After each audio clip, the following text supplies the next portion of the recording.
Manchester United inaendelea kumweka kiungo Matheus Fernandes katika rada za usajili huku ikifuatilia kuimarisha eneo la kiungo kabla ya msimu mpya 2026-27. Nyota huyo mwenye umri wa miaka 21 ameonekana kuwa mmoja ya wachezaji wanaovutiwa zaidi ndani ya orodha ya majina yanayofuatiliwa na mabosi wa Old Trafford kutokana na uwezo wake, uzoefu wa ligi kuu England na nafasi yake ya kuendelea kuimarika katika miaka ijayo.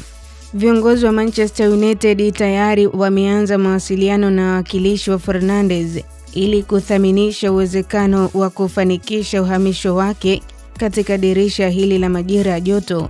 Ndani ya kitengo cha usajili cha klabu hiyo, kiungo huyo anaungwa mkono na wengi kutokana na kiwango chake kizuri na wasifu wake unaoendana na mahitaji ya timu.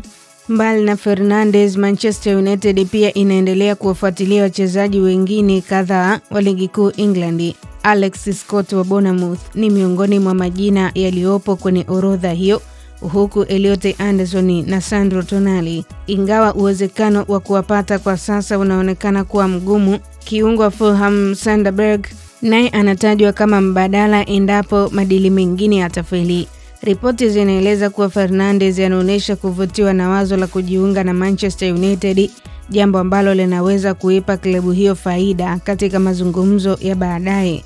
Uongozi wa United unaamini kuwa uwezo wake wa kucheza katika viwango vya juu na umri wake mdogo vinaweza kufanya kuwa sehemu muhimu ya mipango ya muda mrefu ya timu. Wakati huo huo, West Ham United inafuatilia kwa karibu hali ya mchezaji huyo na inadaiwa kutaka kutumia ushindani wa vilabu vinavyomhitaji ili kuongeza thamani yake sokoni. Inatajwa kuwa klabu hiyo inalenga kupata ada ya uhamisho inayoweza kuzidi pauni milioni 80 endapo Fernandes ataondoka katika kipindi hiki cha usajili.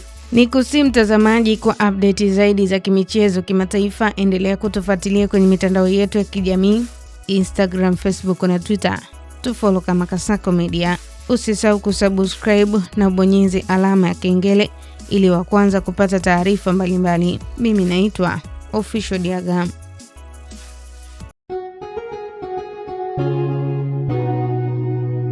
Kasako Media, tunaangazia maisha, tunaandika kesho.